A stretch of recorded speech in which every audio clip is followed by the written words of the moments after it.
We back with full auto Knight of the Lake. Now, forewarning, you should not attempt this on auto unless your ship is at least level 130.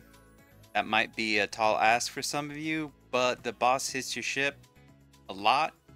And not only that, but he does big numbies to your ship. Of course, I have two teams for you guys, my budget team and my vested team.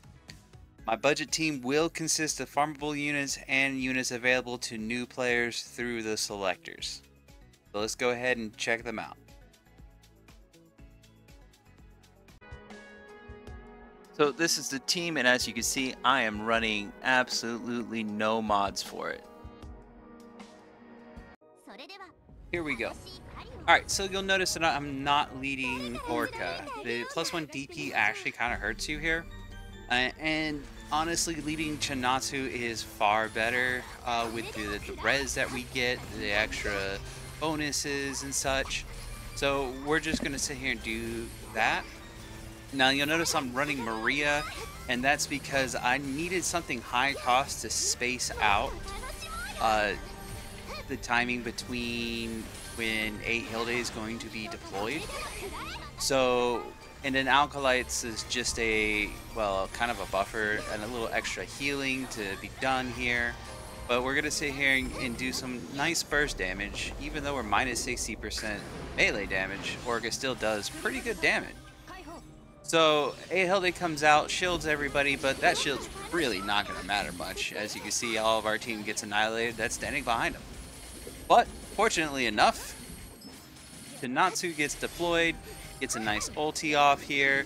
Somehow, Orca is just living back there, but, you know, that's fine because we don't need her coming out just quite yet. We do want everybody else coming out.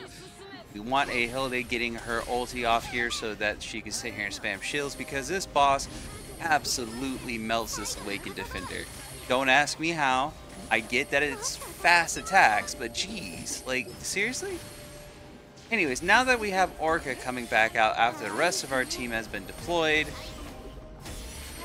which is great because it's going to give us another front line to sit there and soak up some hits here. Now, Chinatsu is a bit low, and with Maria being on some tanky gear, she at least died a lot later, so that actually helps out. We're able to get most of our team back out before having to have her get redeployed. So now it's just basically waiting for our wardens to get unstunned, and now they can actually sit here and go ham. And it really doesn't matter what chest you run on wardens to an extent, because they get stunned regardless throughout this fight.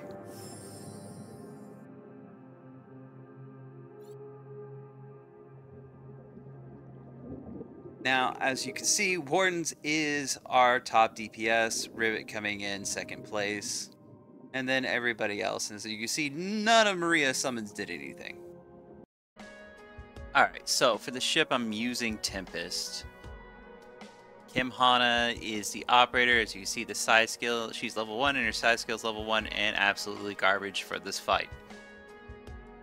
For the gear, Orca, I'm going a hybrid build because where I do want her to be somewhat tanky, I also want her to push some damage, so she has anti-ground res and anti-ground damage. Choi Ina, we want to be tanky, but we also want that EE for that amazing attack speed that she gives. We want her producing as much DP as we can get her to give us. But we don't want her too fast because we don't want a Hilde coming out too early, so that may have to be adjusted. Now, Chinatsu, I'm running the free-to-play CDR set with 67.8%. Rivet, I'm running a Blaze, what is it? Spectral set? Shadowhawk gear? Whichever way you want to call it. As much ground damage as possible. Wardens, now this is the carry for the team, so you want to put your best gear on it. Now I am rocking a full attack, Brita set T7, balls to the wall damage, as you know, as much as I could fit on this character here. Now Maria, I got real sick and tired of her dying. So I decided to put her on tank gear. Now, she does have a little skill haste because I am running these hands, which are her best in slot hands. Since all she can do is special, you want to have her with special damage amp.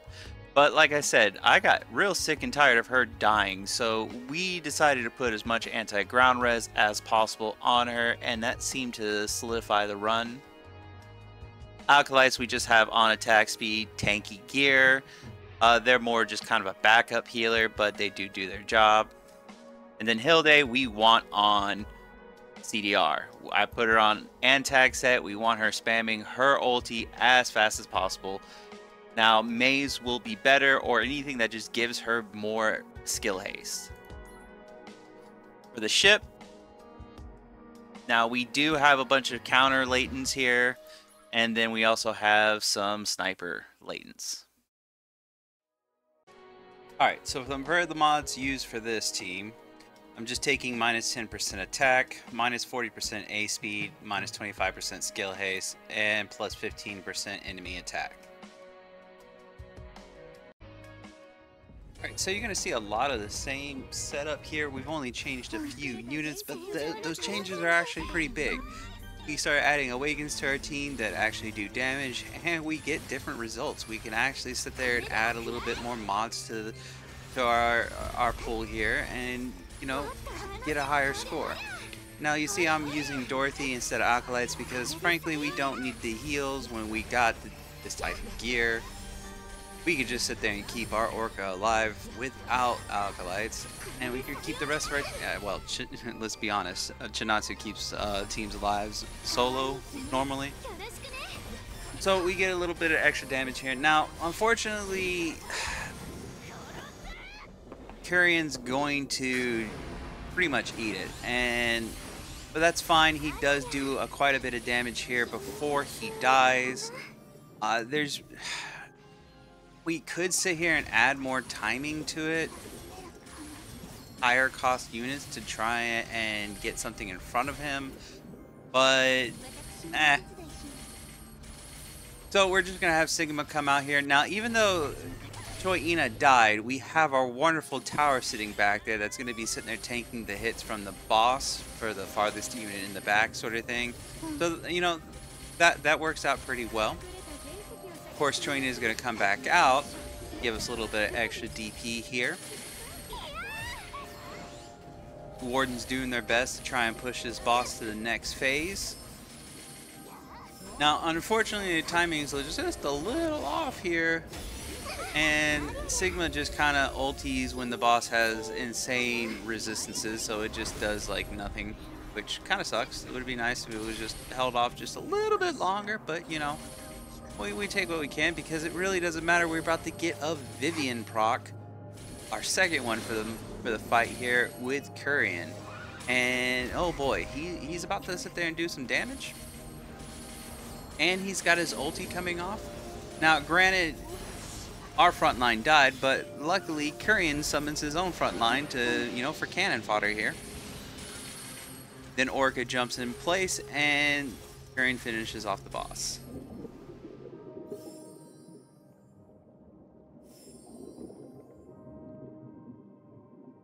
Now, surprisingly, Curian's actually not the top DPS here. It's actually still Warden's, but it's probably because he was out the longest.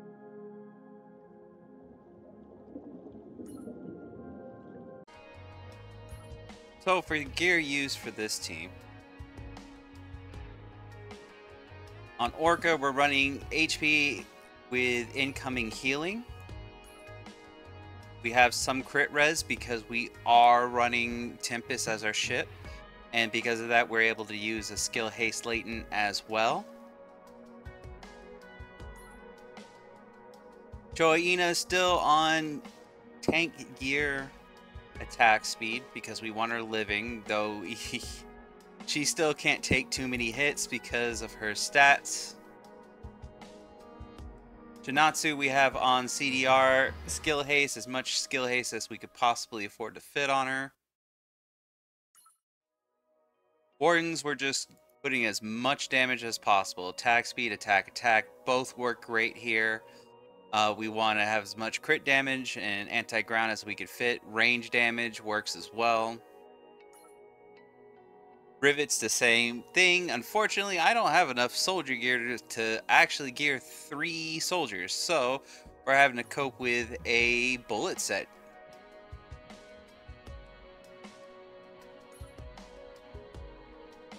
Dorothy is kind of a mixed gear between attack speed and ground damage.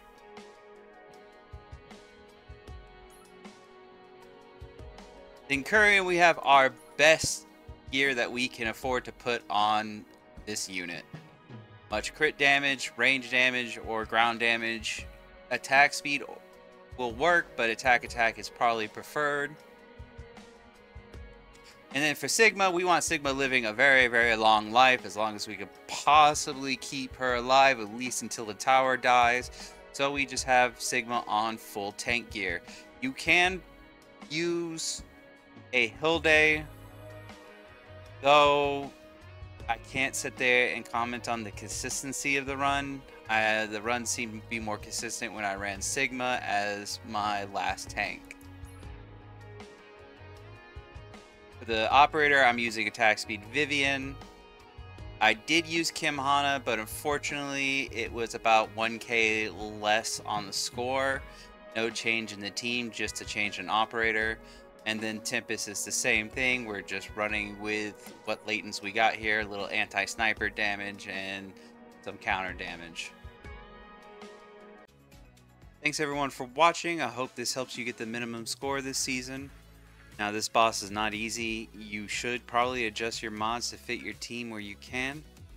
Remember to like, comment, and subscribe. If you're feeling extra special, you can join the Mage Army by clicking the join button. You can also catch me on Discord. Link will be in the description. And if you want to help support this channel, you can find a link in the description for that as well. As always, I will see you all next time.